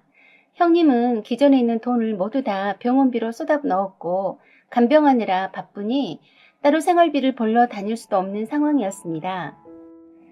그런데도 시숙님의 암 진행은 멈춰지지 않고 계속 진행이 되어 갔고 급기야 간암 말기암 진단까지 받게 되었습니다. 이때부터 시숙님은 힘든 항암 치료 포기하고 식이요법으로 해보겠다 하시며 병원에서 나오셨고 집에서 요양을 하신다고 하셨습니다. 나중에 알게 된 사실이지만 이때 병원비와 그동안 시숙이 형님 몰래 썼던 카드비 3,500만 원을 시아버지께서 갚아주셨다고 합니다. 형님이 부탁해서 해주신 게 아니라 아픈 시숙이 시어머니께 부탁해서 해주신 거라네요. 사실 형님은 그때까지도 시숙에게 개인 카드빚이 있는 줄 몰랐었는데 시숙이 시어머니에게 카드빚 갚아달라고 하니까 바로 그러마하고 답해 주었으면서 마치 형님이 아픈 아들을 시켜서 부탁하는 줄 오해하시더랍니다. 그러시면서 형님을 면전에다 대고 구박하시기 시작하는데 마치 자기 아들이 아픈 이유가 형님 때문인 것처럼 형님 탓을 하시더래요. 시숙이 병원 싫다하고 집에 와서 요양을 하기 시작하는데 그때부터 자기 아들은 자기가 보살피겠다고 하시면서 시어머니가 아예 형님 집에서 사시면서 병간호하시면서 형님을 구박하기 시작했답니다. 아들은 죽을 날 받아놓고 있는데 마누라인 너는 어쩜 이렇게 말짱할 수 있느냐고 분통 터져라면서 그 스트레스를 형님한테 다 푸는 것 같더라네요. 시숙 옆에 하루 종일 간병하면서 주말에는 손이 시니까지 와서 지내고 가곤 했다고 합니다. 먹는 거 하나도 시어머니 감시 속에서 해야 했고 약이며 몸에 좋다는 민간 처방까지 모든 걸 간섭하셨답니다. 시어머니가 늘 형님에게 전현이 지 남편 죽으라고 무슨 약을 탔는지 알 수 없어. 전현이 주는 것 함부로 먹으면 안 된다 하고 시숙에게 말씀하신다네요. 아픈 시숙이 시어머니와 시누이와 남편에게만 그러더랍니다. 전현이 내가 아프니까 꼴 보기 싫어서 애들이 떠든다고 조용히 하라고 시켰더니 날 무시하고 대꾸 안 한다. 이제 내가 아프니까 빨리 죽으라고 고사 지낼 년이다 라고 했다네요. 평소에 자기 형이 형수에게 말도 안 되게 함부로 하고 능력도 없으면서 장난임내하고 시어머니가 치켜 세워주니 정말 잘난 줄 알고 있답니다. 남편이 절대 그런 소리 하지 말라고 했답니다. 아픈 시숙 말에 열받은 시누이와 시어머니는 엄청 분개했고 형님을 가만두지 않겠다고 하는데 남편이 그러는 시누이와 시어머니를 말리면서 지금 가장 힘든 사람은 형수인데 무슨 말들을 하느냐고 했다고 해요. 그리고 아픈 시숙에게도 몸이 아파서 좀 예민해진 거라고 말해주었고 마음을 편안히 갖도록 하자고 다독이니 아픈 시숙이 형님더러 전현 얼굴 보고 있자니 없던 병이 더 생기겠다 하고 계속 형님을 탓하니까 그 말만 믿고 시누이와 시어머니는 더욱 형님을 갈구기 시작했다고 해요. 시숙이 아프기 전에도 형님네 부부 사이는 그리 좋은 편은 아니었던 듯 싶었어요. 집안 행사나 친척들 결혼식에도 항상 한 집에 살면서도 따라오셨고요. 두 분이 함께 있어도 서로 다정하게 말 섞는 것을 본 적이 없었습니다. 그리고 유난히도 나대는 두 아들을 소리치고 야단치는 모습들만 보여주었고요. 그것 때문에 형님과 말다툼을 자주 했어요. 시대에 맞지 않는 가부장적 태도를 보여서 저희도 함께 있을 때는 눈살을 많이 찌푸릴 때가 있었어요. 성격이 급한 형님은 늘 시숙에 대한 불만이 가득 찼었는데 그중 가장 큰 이유가 두 아들들에게 다정하게 해주지 않기 때문이라고 했어요. 아들들에게 아버지로서 따뜻한 사랑을 주지 않고 늘 귀찮아했고 야단만 치고 조용히 하라고만 하고 놀아주지도 않고서 닥달하기만 했다고 해요. 그래서 지금도 고등학생과 중학생인 두 아들은 시숙을 매우 싫어한다고 했어요. 그날도 시누이와 시어머니가 아픈 시숙과 함께 있었는데 주말이라서 건넌방에서 문 열어놓은 채 고등학생인 큰아들이 한가하게 게임을 하고 있었대요. 그런데 게임하면서 두드리는 자판 소리가 유난히도 거슬린다고 하면서 아픈 시숙이 누워있다가 형님을 불러서 게임하지 말라고 시켰답니다. 그래서 형님이 아들 방에 가서 게임 마저 끝내면 하지 말라고 말해주고 문을 닫았는데도 자판 소리가 거슬린다면서 게임하지 말라고 했는데 아직까지 하고 있냐면서 화를 내더래요. 그래서 형님이 소리가 나지 않는데 거슬리냐면서 비 맞춰주려고 아들 방에 가는 신용까지 했다네요. 몸이 아파서 신경이 엄청 예민해져 있는 시숙의 비위를 맞추려고 형님은 아들 방에 재차 가서 아빠가 아파서 예민한 상태이니까 게임은 하지 말라고 부탁했지만 조금만 하다 말겠다고 하고는 계속 하더랍니다. 자판 두드리는 소리가 아직까지 난다면서 아빠 일기를 우습게 한다고 엄청 짜증내니까 보다 못한 시누이와 시어머니가 한꺼번에 나서서 게임하지 말란 아빠 소리 안 들리냐고 큰 소리로 잔소리를 했다네요. 게임하다가 성질이 난 형님네 큰아들이 아이씨 아프면 곱게 있을 일이지 맨날 사람 잡네 하더라네요. 그 말을 들은 시어머니와 시누이가 그게 아픈 아버지한테 할 소리냐고 하면서 다 큰아들을 귀싸대기 연거퍼 때리고 욕을 있는 대로 한 바가지 쏟아부었다고 해요. 형님이 그걸 지켜보다가 다 큰애한테 함부로 손찌검하지 말라고 하면서 욕도 그만하시라니까 대번에 시어머니가 니년 때문에 울 아들이 죽을 병에 걸렸다면서 머리채를 잡고 쥐고 흔들더랍니다. 그걸 본 고등학생 아들이 시어머니와 시누이를 밀치고 죽을 병에 걸린 건 엄마 탓이 아니고 세상에 지 몸뚱아리 하나밖에 모르는 아버지가 벌받아서 받은 병이라면서 당장 두 분 다 자기 집에서 나가달라고 소리쳤다네요. 누워있는 시숙은 아들을 향해서 욕짓거리 퍼붓고 있었고요. 시어머니와 시누이는 절대 못 나간다고 하면서 그동안 모자가 짜고 얼마나 못살게 굴었으면 저런 죽을 병에 걸렸겠냐고 울고불고 하면서 형님에게 두고 보진 않겠다고 했다네요. 그러고선 남편 부르고 난리쳐서 남편이 달려가서 겨우 수습했답니다.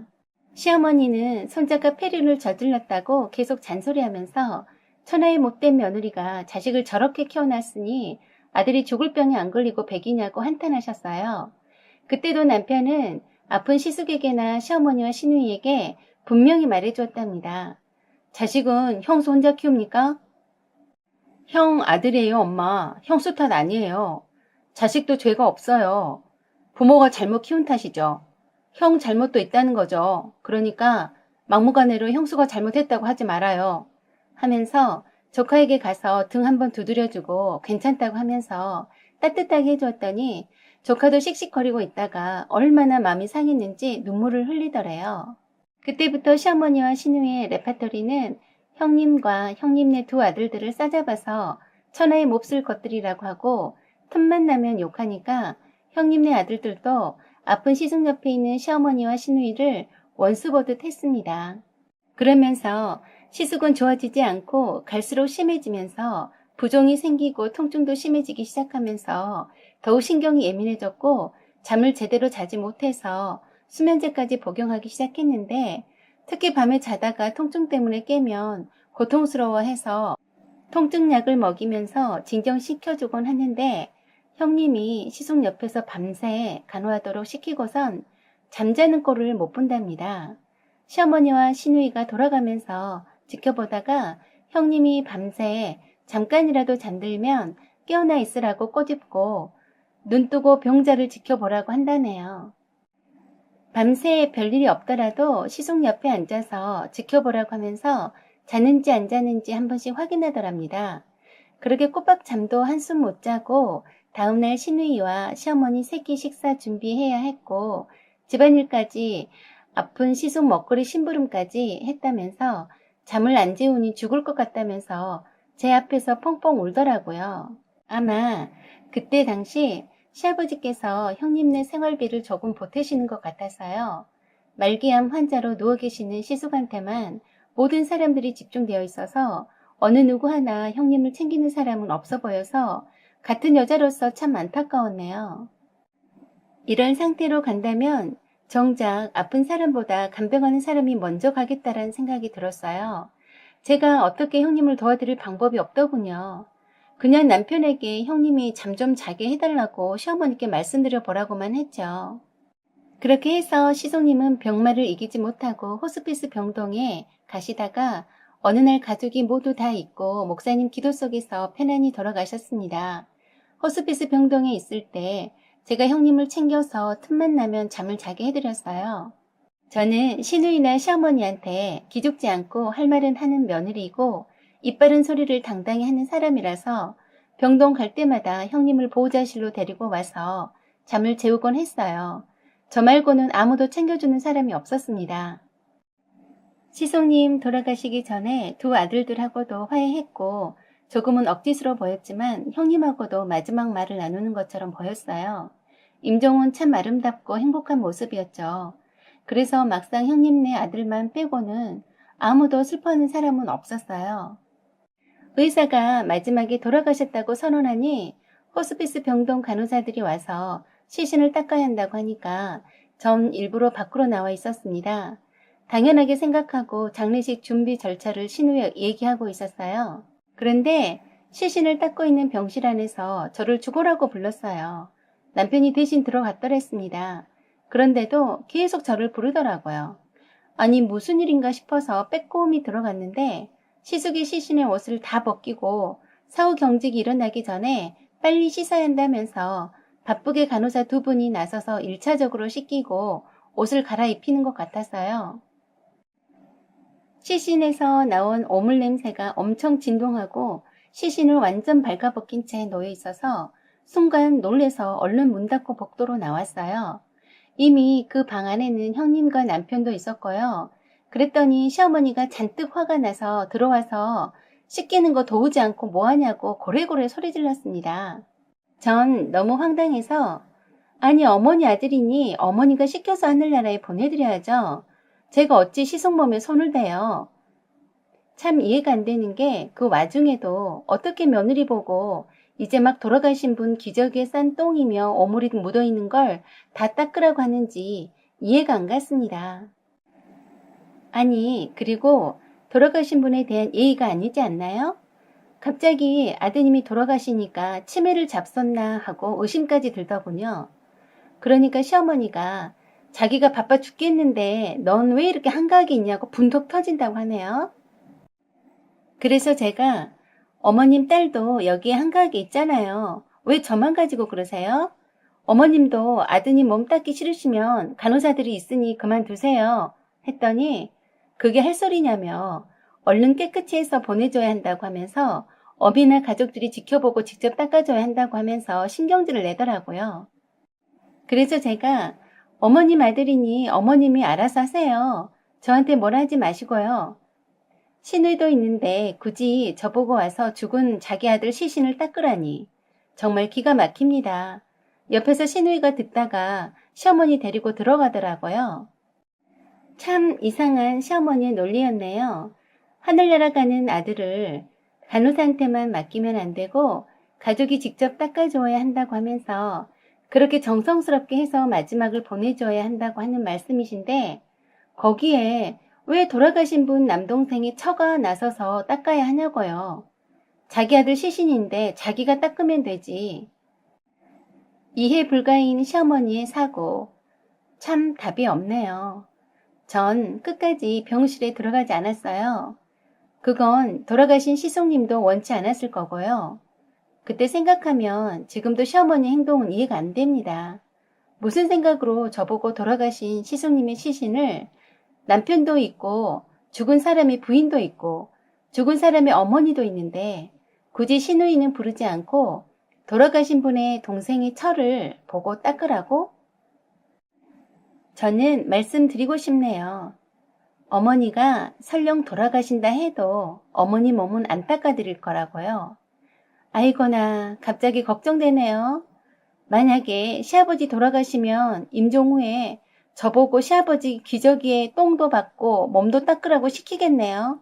끔찍합니다. 어머니, 정신 차리세요. 사랑하는 아드님 저 세상으로 보내고 충격받아서 판단력이 잠깐 혼미해지신 걸로 생각하고 넘어갑니다만 계속 그렇게 정신줄 제대로 부여잡지 않으시면 어머님도 아드님처럼 하늘나라에 가실 날이 멀지 않은 겁니다. 전 어머니가 몸이나 마음적으로 항상 건강하시기를 바라는 며느리입니다. 사연은 여기까지입니다. 구독 꼭 눌러주세요. 사연 제보 기다립니다. 특별한 내용이 아니어도 되고 일상의 이야기들로 담아주세요. 훈훈한 얘기들도 기다립니다. 지금까지 시청해주셔서 감사드립니다. 안녕하세요. 저는 상견례를 앞두고 파혼을 하려고 합니다. 남친과는 5년을 연애를 하고 결혼을 약속했었지만 뜻하지 않은 이유 때문에 파혼을 결심하고 있습니다. 저는 남친과 사귀기 이전부터 고양이 집사였습니다. 러시안 블루 한 마리와 페르시안 고양이 한 마리를 키우고 있었어요. 그 뒤로 불쌍한 길냥이 새끼를 고양이 보호소에서 2마리를 입양해서 키우게 되었습니다. 러시안 블루 고양이는 별이, 페르시안 고양이는 달이, 코리안 숏헤어는 각각 여름이와 가을이, 이렇게 4마리 키우고 있는 집사입니다. 금쪽 같은 4 새끼들이죠. 남친도 처음부터 제가 고양이 집사인 줄 알고 있었습니다. 데이트도 고양이 카페로 많이 다니기도 했고요. 인스타에 내 금쪽 같은 새끼들 사진들로 도배하다시피 합니다. 하루의 시작은 내 새끼들을 보면서 하고 하루의 끝도 내 새끼들을 보면서 끝납니다. 고양이 안 키우시는 분들은 이해 못하실 수도 있습니다. 하지만 고양이를 며칠만이라도 가까이서 키워보신다면 제 마음을 이해하시리라 믿어요. 정말 사랑스러운 아이들입니다. 그건 제 남친도 인정했던 부분이죠. 남친과 5년을 연애하면서도 단 한 번도 제가 고양이 키우는 것에 관한 이견은 없었습니다. 제 남친도 내 새끼들을 자기 새끼 마냥 이뻐해 주었습니다. 그런데 6개월 전에 남친 부모님 댁에 처음으로 인사를 드리러 갔습니다. 교외에서 많이 떨어진 곳에 있는 고급 전원주택 단지에 있는 전원주택이었어요. 넓고 큰 멋들어진 전원주택이었습니다. 예비 시아버지가 건축사 사무소를 운영하셔서 노후를 보내실 꿈에 그리던 집을 직접 설계하시고 지으셨다고 해요. 마당도 넓고 정원수도 멋졌고 무엇보다도 공간이 넓직넓직하니 전망도 확 트인 곳이어서 얼마나 정성스럽게 지으셨는지 알 것만 같았어요. 성품도 깔끔하셔서 현관이나 거실이나 방 등에 물건들이 허투루 놓아져 있지 않고 가지런했고 자질구레한 살림살이는 보이지 않도록 인테리어도 신경 쓰시는 듯 보였습니다. 남친은 차남이었는데 결혼한 형네 부부가 왔었고 막내 여동생도 모두 와 있었습니다. 날씨는 약간 쌀쌀했지만 야외 바베큐 데크 시설이 꽤 고급스럽게 설치되어 있었어요. 그리고 모닥불도 피울 수 있도록 되어 있기도 해서 색다른 분위기에서 예비 시부모님이 바베큐 파티를 열어주셨습니다. 한우고기 부위별로 그리고 통삼겹살 훈제를 해주신다고 예비 시아버지와 남친 형이 나서서 고기를 굽고 있었고 예비 시모와 저 그리고 예비 시누이와 예비 동서와 함께 상차림을 도우면서 이런 얘기 저런 얘기 나누던 중이었습니다. 고기 굽는 냄새가 나니까 어디서 왔는지 모를 길냥이 3마리가 멀찌감치해서 쳐다보고 있었어요. 그때 저는 반가운 마음에 야옹아 하고 불렀는데 시아버지가 고기 구우시다가 길냥이를 보시더니 갑자기 바닥에 돌멩이를 주워서 길냥이를 향해서 던지시는 겁니다. 저리 가라 도둑고양이들 하고 소리치니까 예비 시모도 돌멩이를 주워서 던지면서 불쌍한 길냥이들을 쫓아내시더라고요. 남친은 그것을 보면서 웃고 있었습니다. 그 길냥이들은 하악질하면서 더 멀찌감치 떨어져서 여전히 지켜보고 있었어요. 얼마나 배가 고팠으면 저렇게 해코지 하는데도 가지 않고 있을까 싶어서 마음이 아팠습니다. 저는 예비 시아버지와 고기 굽는 것을 돕고 있던 남친에게 다가가서 길냥이들이 배가 고플 것 같으니까 먹을 것 좀 주라고 조용히 말해주었어요. 그러자 남친은 우리 먹을 것도 아까운데 길냥이들한테 고기를 주냐고 단번에 거절했습니다. 옆에서 예비 시아버지가 저와 남친이 주고받는 얘기를 들으시고는 집냥이면 모를까 길냥이들한테 밥 주면 안 된다고 하시는 겁니다. 전원주택 단지라 어디서 오는지도 모를 길냥이들이 많이 생겼다시며 이게 모두 다 캣맘들 때문이라고 하시네요. 먹을 것을 주면 새끼 낳고 아예 집에 들어와 살거나 맨날 밥 주라고 들락거리니까 절대 먹을 것 주면 안 된다며 음식에 약을 넣어서 전부 없애버리던지 해야지 그렇지 않으면 동네가 고양이판이 될까 두렵다고 하시네요. 저는 예비 시아버지 말에 약간 충격받았습니다. 캣맘들에게 돌 던지고 고양이 밥에 약을 뿌려서 죽게 한다는 말을 들었는데 이런 말을 아무렇지도 않게 예비 시아버지 입에서 듣게 될 줄이야. 어안이 벙벙했고요.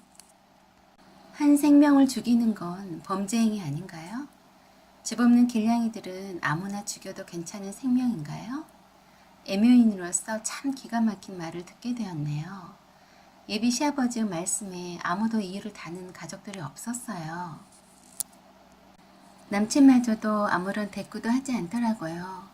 그래서 저도 아무 말 하지 않고 먹지 않고 남은 고기들을 싸서 아무도 보지 않을 때 길냥이가 있었던 자리에 고기를 크게 한 접시 놓아두었습니다.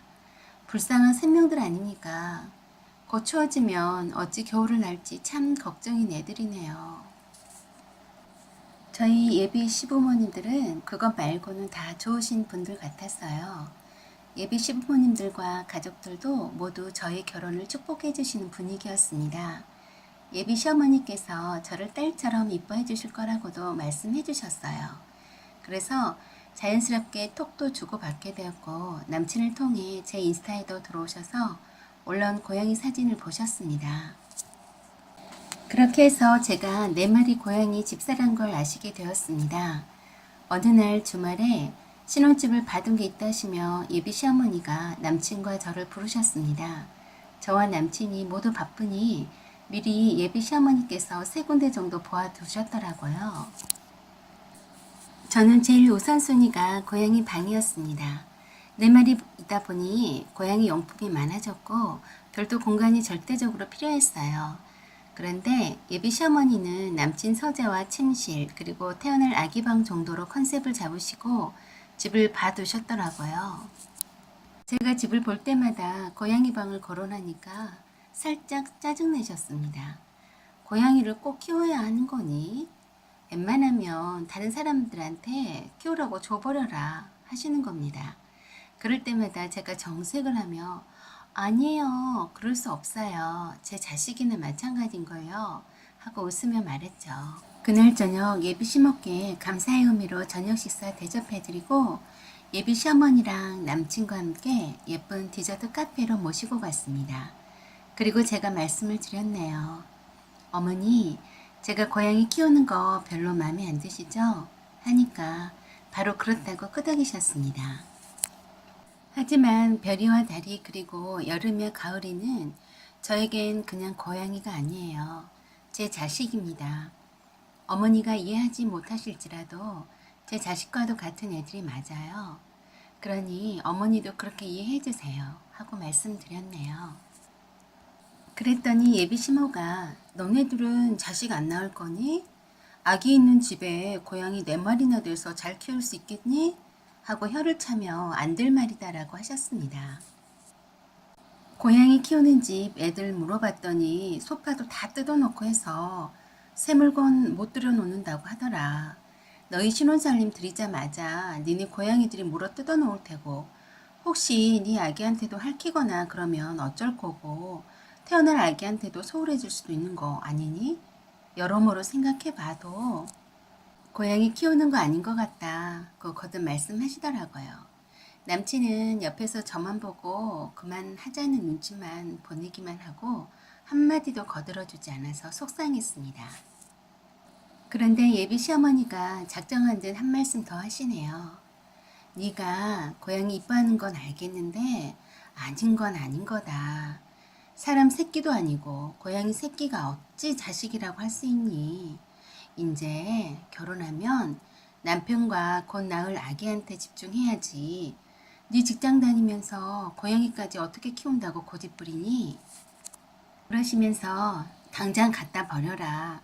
고양이가 다 니네 집이다. 또 돈은 얼마나 많이 들어가겠니? 우리 동네 길냥이들 보니까 내가 밥 한 번 생전에 안 줬는데도 토시라니 잘만 살아있더라. 그냥 길에다가 버려도 알아서 잘 산다. 죽든지 살든지 지 알아서 하겠지. 하고 끔찍한 말씀을 하시네요. 고양이 버리라는 예비 시모 말에 남친이 엄마, 소영이가 키운 고양이들 다 품종묘인데 버리면 아깝지. 코숏은 몰라도. 그래서 제가 품종묘는 비싸서 아까우니까 키우고 코숏은 길냥이들이라 흔한 품종이니 버리자고 했더니 기가 막힌 말이 나옵니다. 아니, 엄마가 싫어하니까 그냥 2마리는 버리고 2마리만 키우면 되지 않을까? 엄마 어때? 하는 겁니다. 예비 시모 암만 아니었음 저 거지 같은 상판대기에다 주먹을 날려버렸을 텐데요. 참았습니다. 두 손 불끈 쥐고 세이브 해놨어요. 예비 시모는 원래 캣맘들 싫어하는 안티캣, 안티 집사들인 걸 아니까 그런다 치고 이 망할 놈의 남친 새끼가 내가 얼마나 우리 다리 별이 여름이 가을이를 사랑하는 줄 알면서 저런 똥 같은 말을 하고 자빠져 있는지 머리에 스팀 올라서 죽는 줄 알았습니다. 그래도 예비 시모 앞이라 열심히 마음 가다듬고 최대한 웃는 낯으로 있으려고 노력하고 있는데 이 정신 나간 놈의 남친 새끼는 계속 지 엄마한테 희죽거리면서 하는 말이 엄마, 얘는 내가 고양이들이랑 못 산다고 하면 나랑 안 산다고 나를 버리지. 고양이들은 절대 못 버리는 애야. 나보다 고양이들을 더 사랑하거든.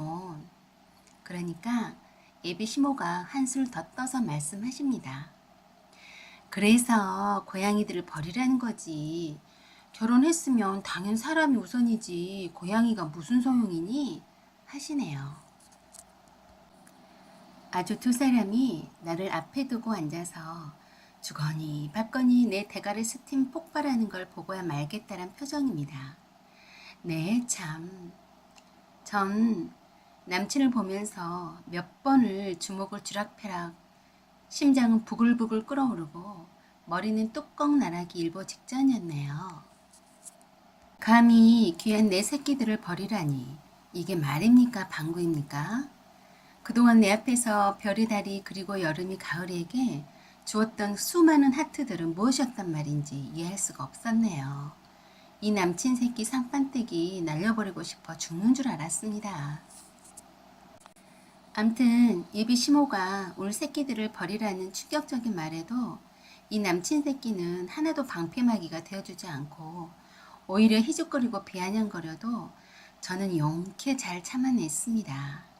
어쨌든 예비 시모는 제가 모셔야 할 웃 어른이시니까요. 그날도 예비 시모가 남친 보고 저를 집에까지 데려다주고 오라고 하는 걸 제가 어머니 괜찮아요. 맨날 데려다 줬는데 오늘은 어머니 모시고 들어가야죠. 안녕히 가세요. 집 봐주셔서 감사했습니다. 하고 꾸벅 인사드렸습니다. 남친 상판떼기 보고 싶지 않아서 얼른 어머니 모시고 가라고 했네요. 속으로 그랬네요. 너 두고 보자 남친아. 아작을 내줄게 기다려라. 하고 이를 아득아득 갈면서 집으로 왔습니다. 내 오피스텔에 들어서니 내 김동이들 볼 생각에 그새 남친 새끼 잊어버렸네요. 번호키 누른 소리에 달려나왔을 내 이쁜 새끼들. 별이, 달이, 여름이, 가을이. 나란히 앉아서 눈 빼고 엄마를 기다리고 있습니다. 세상에나 이렇게 이쁜 천사들 있으면 나와보라 해봐요. 엄마 왔다고 신이 나서 펄짝펄짝 뛰면서 안아달라고 합니다. 개냥이가 따로 없어요. 신발도 벗지 못한 채 안고 뽀뽀하고 쓰담쓰담 해주니 안고서는 못 베깁니다. 여름아, 달이야, 별이야, 가을아 하이톤으로 불러줍니다. 어구어구 내 새끼들 잘 있었죠요? 엄마 보고 싶었죠요? 남친한테 카톡이 오든지 말든지 우리 새끼들 챙기느라 신경도 안 썼습니다. 한참 더 전화가 계속 울리더라고요. 이제 도착했니? 톡 좀 씻지 마라. 꺄, 니 우리 엄마한테 엄청 싹싹하더라. 아주 내가 니 이뻐서 죽는 줄 알았다. 그래서 제가 야 이 새끼야 니 전화 끊어라. 니 목소리 들으니까 또 뚜껑 열릴란다 하고 바로 끊어버렸습니다. 남친 목소리 들으니 다시금 아까 있었던 기분이 더럽게 차올라서 좋은 소리 안 나올 것 같아서 끊어버렸죠. 내 기분도 헤아리지 못하고 아니 헤아리고 있는 건지 또 모르겠지만 해맑게 전화하다니 얄밉네요. 저런 세대가리 남친을 두었다니 저도 참 한심한 애구나 생각했어요. 그리고 나서 전 진지하게 생각했어요. 물론 내 새끼들을 버린다는 건 있을 수 없는 일이고요. 결혼해서 살게 된다면 뿌리속까지 스며있는 고향에 대한 편견과 의식구조를 개화시켜야 하는데 어떤 방법으로 해야 하나 하고 밤새 내내 공유해 보았습니다.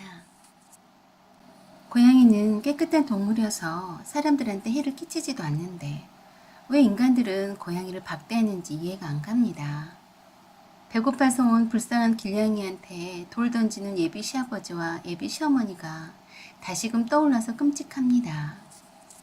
그렇게 고양이한테 해코지하고서 얼마나 많은 나쁜 업보를 쌓았을지 걱정이 됩니다. 자기 목숨이나 가족 목숨만 귀하게 생각하는 이기적인 인간들 모두 언젠가 죄를 고스란히 받을 겁니다. 죄 짓는 거예요. 이 말을 꼭 남친 부모님께 드리고 싶습니다. 다음날 아침 일찍 남친이 제 오피스텔로 찾아왔어요. 어젯밤에 집에 도착해서 전화 끊어버려서 걱정을 한 모양입니다. 시간이 없으니 마저 신혼집 보러 가자고 하는데 별로 가고 싶지도 않았지만 밖에 나가서 진지하게 대화할 필요가 있을 듯 싶어 챙겨 나왔네요. 남친은 어제 일로 대충 눈치를 보는 것 같았습니다. 먼저 말을 꺼내더군요. 우리 엄마가 고양이 키우지 말라는 건 오롯이 우리 엄마 생각일 뿐 그뿐이야. 우리가 결혼하지 엄마가 결혼하는 건 아니잖아? 우리 엄마 아빠가 우리들 물주라 대충 기분 맞춰드린 것 뿐이라고. 그래서 제가 어이가 없네. 결혼해서도 맨날 네 부모가 물주라 적당히 비유 맞추고 살겠다는 거네? 그리고 결국 네 부모님 비유 맞추느라 나한테 원치 않는 걸 강요할 거고 네 엄마 앞에선 이렇게 말하고 내 앞에선 저렇게 말하고 너도 참 대단하다. 참 피곤하단 말이지. 내 새끼들 키우는 문제를 네 부모가 네 물주라서 적당히 타협해야 할 문제니? 네가 그런 썩어 빠진 생각을 하고 있으니까 어제처럼 네 엄마가 더 그러신 것 아냐. 내가 너를 믿고 어떻게 사냐? 내 새끼들 키우는 문제는 네가 동의한 거 아니었어? 인스타에 올린 사진에 네가 하트 제일 많이 보낸 거 알아? 그리고 맨날 애들한테 아빠라고 한 게 누군데? 했어요. 너 똑똑히 말해봐. 달이, 별이, 여름이, 가을이 네 새끼들 맞아? 네가 애들한테 아빠라고 했잖아. 그랬더니 남친 말이 웃기네요. 아니, 난 네가 좋아하는 애들이니까 그냥 좋았지. 네가 아니었으면 그렇게 좋아하지도 않았을 거야. 하길래 말이 끝나자마자 쥐어 박았습니다. 이 빙신아, 넌 어제부터 계속 주먹을 벌고 있더라. 그래서 이쁘고 사랑스럽지도 않은데 나한테 잘 보이고 싶어서 생쇼를 한 거였다고? 넌 내 새끼를 자식으로 안 본다 이 말이지? 네 아버지처럼 약 타서 죽여도 눈 하나 깜짝 안 한다는 거네. 아니, 우리 엄마 말도 일리는 있잖아.